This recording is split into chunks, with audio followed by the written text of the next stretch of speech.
Bismillahirrahmanirrahim. Alhamdulillahirabbil alamin. Wassalatu wassalamu ala sayyidil mursalin sayyidina wa maulana Muhammadin wa ala alihi wa sahbihi ajma'in. Amma ba'du. Wala hawla wala quwata illa billahil aliyyil azim. Rabbi shrah li sadri wa yassir li amri wahlul 'uqdatam min lisani yafqahu qawli.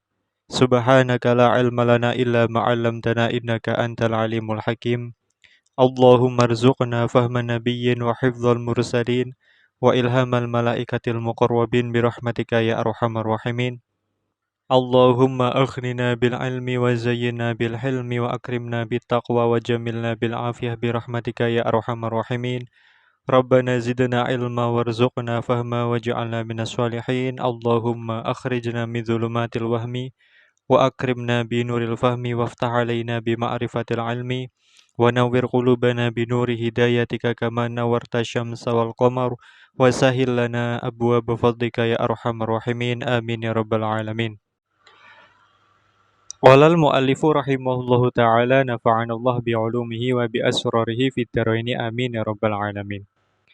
Faslun ay hadza faslun wal muharramatu utawi pira-pira wedok kang diharamake ayil muharramu tegese kang diharamake apa nikahuhunna nikahe al bin nasi kelawan nas ay nasil Qur'anil Karim iku arba'a asyrota iku 14 wa fi ba'di nusakhi lan iku tetep ing dalem setengah pira-pira nuskhah utawi dawuh arba'ata asyara utawi 14 sab'un utawi kang pitu iku binasabi sebab nasab. Wahya utawi sab'un iku al ummu ibu wa in alat hale sak menduwur sapa al wal bintu lan anak wedok wa in safalat hale sak mengisor sapa al bintu.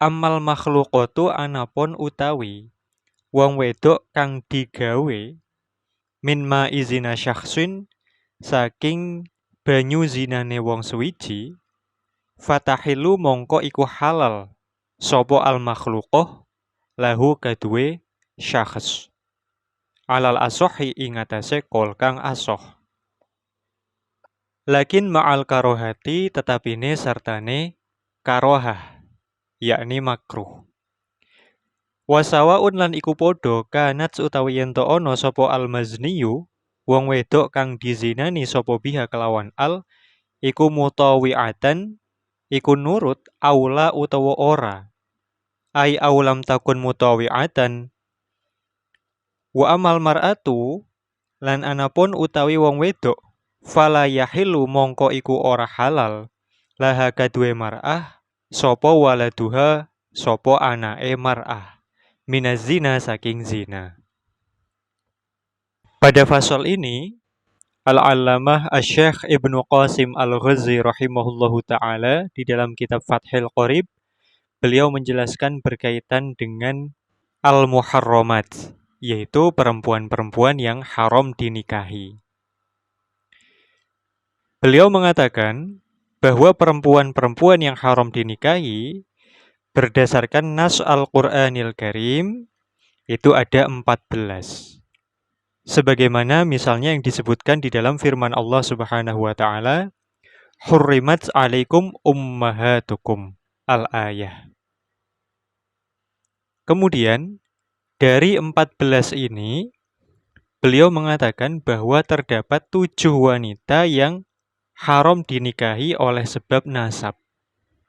Sab'un bin nasabi ay yahrumna bisababin nasab. Beliau memulai yang pertama adalah al-ummu wa in alat. Ibu ke atas. Ibu, nenek, dan seterusnya. Yang pertama ini definisinya seperti apa? Asy-Syaikh Ibrahim Al-Bajuri rahimahullahu ta'ala menjelaskan wadhabituha antaqul kullu unsa waladatka aw waladat man waladaka zakaron kana aw unsa ka ummil abi wa ummil ummi. Dobitnya itu adalah setiap perempuan yang melahirkan kamu atau melahirkan orang yang melahirkanmu, baik itu laki-laki ataupun perempuan. Contohnya adalah ibunya bapak dan juga ibunya ibu. Maka di situ termasuk. Faman waladatska, wanita yang melahirkanmu, itu adalah ummuka haqiqatan, ibumu secara hakiki. Sedangkan waman waladat man waladaka, atau wanita yang melahirkan orang yang melahirkanmu, itu adalah ummuka majazan, ibumu secara majaz. Ini untuk yang pertama. Sedangkan yang kedua, wal bintu wa insafalat, anak perempuan ke bawah. Anak perempuan ke bawah yang diharamkan untuk dinikahi, dobitnya itu adalah sebagaimana keterangan Syekh Ibrahim Al-Bajuri dalam hasyiah beliau, wal dobituha antakul kullu man walattaha awwalatta man waladaha zakaron kana au untha kabinti benin wa binti bintin. Dobitnya anak perempuan ke bawah itu adalah setiap perempuan yang engkau lahirkan, atau setiap perempuan yang lahir dari orang yang engkau lahirkan, baik itu laki-laki ataupun perempuan. Maka dalam hal ini tercakup pula anak perempuannya anak laki-laki. Ini berarti juga termasuk muharramat dari sisi al-bintu wa insafalat. Demikian juga binti bintin, anak perempuannya anak perempuan atau cucu dari anak perempuan. Oleh karena itu, man walattaha atau perempuan yang engkau lahirkan, ini adalah anak perempuanmu secara hakikatan. Sedangkan anak perempuan yang dilahirkan oleh orang yang engkau lahirkan, atau man walatta man waladaha, ini adalah anak perempuanmu secara majazan, yang mana ini juga termasuk haram dinikahi. Nah, terdapat pengecualian sebagaimana yang disebutkan oleh Asy-Syaikh Ibnu Qasim Al-Ghazi. Beliau mengatakan, ammal makhluqatu min ma'izina syakhsin fatahilu lahu 'alal ashah lakin ma'al karohah. Wa sawa'un kanat al-mazniyyu biha mutawi'atan aula. Yang dikecualikan dari keterangan tadi itu adalah anak perempuan yang lahir dari air zinanya seseorang. Maka dalam hal ini, perempuan tadi, yaitu al-makhluqah min ma'i zina syakhsin, anak perempuan dari hasil air zinanya seseorang, ini menurut pendapat yang asoh adalah halal bagi laki-laki tersebut. Namun demikian menikahinya itu adalah makruh. Lakin ma'al karoha fayukrohu lahu nikahuha khurujan min khilafi man harramaha. Karena memang dalam rangka khurujan min khilafi man harramaha, oleh karena itu hukumnya makruh. Namun halal dalam hal ini.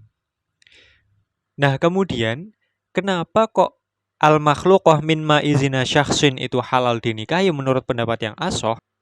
Karena apa? Karena meskipun dia anak biologisnya memang, tapi itu terjadi di luar pernikahan yang sah secara syariat.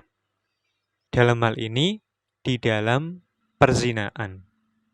Maka dari itu, menurut pendapat yang mu'tamad, la hurmata lima izina. Tidak ada hurmah, kemuliaan, kehormatan bagi air zina. Oleh karena itu, hukum-hukum berkaitan dengan waris dan selainnya itu tidak berlaku. Demikian juga berkaitan dengan muharramat ini, juga sama-sama tidak berlaku. Sehingga anak perempuan hasil perzinaan itu tidaklah dinisbatkan nasabnya kepada bapak biologisnya. Sehingga halal dia nikahi menurut pendapat yang asoh, namun makruh. Karena dalam rangka keluar dari perbedaan pendapat ulama yang mengharamkannya. Hal ini berlaku baik itu perempuan yang dia zinai itu ketika dizinai itu menurut atau memberontak. Sama-sama nasab si anak perempuan yang makhluqah min ma'izina syakhsin itu tidak dinisbatkan kepada bapak biologisnya. Hal ini berbeda dengan seorang perempuan terhadap anak laki-laki hasil perzinaannya. Sebagaimana dikatakan oleh Asy-Syaikh Ibnu Qasim Al-Ghazi, di mana beliau mengatakan, wa ammal mar'atu fala yahillu laha waladuha minaz zina. Kalau perempuan kemudian misalnya dari hasil perzinaannya itu naudzubillah min dzalik, dia melahirkan seorang anak laki-laki, ini anak laki-lakinya justru termasuk mahram bagi perempuan tadi walaupun hasil dari perzinaan. Berbeda halnya dengan anak perempuan yang dihasilkan dari perzinaannya seorang laki-laki. Nah, kenapa kok hukumnya dibedakan? Ketika laki-laki melakukan zina kemudian anak biologisnya perempuan, laki-laki boleh menikahi anak biologisnya tadi dari hasil perzinaan tadi, sedangkan kalau perempuan yang berzina kemudian melahirkan anak laki-laki, ini anak laki-lakinya tidak boleh dinikahi karena apa? Kenapa berbeda? Maka Asy-Syaikh Al-Bajuri rahimahullah mengatakan, wal farqu bainar rajul haitsu la tahrumu alaihi al-bintu al-makhluqah min ma'izinahu wa bainal mar'ah haitsu yahrumu 'alaiha al-waladu al-makhluqu min ma'izinaha annal binta infasalat minar rajul wa hiya nutfatun qadhiratun wal walad infasala minal mar'ah wa huwa insanun kamilun.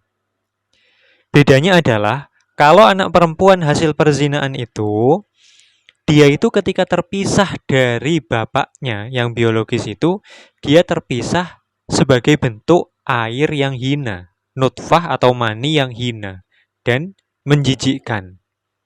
Sedangkan anak laki-laki yang lahir dari hasil perzinaan, ketika dia terpisah atau keluar dari ibunya, dia keluar sebagai seorang manusia yang sempurna. Ini bedanya. Sehingga hukumnya juga berbeda. Naam. Nah, berkaitan dengan al-makhluqah min ma'izina syakhsin atau anak perempuan yang diciptakan dari air mani zinahnya seseorang, yang serupa dengan itu adalah al-makhluqatu min ma'istimna'ihi bi ghairiyati halilatihi, yaitu anak perempuan yang diciptakan dari air masturbasinya seorang laki-laki tanpa melalui perantaraan tangannya wanita yang halal baginya. Misalnya dalam hal ini istrinya.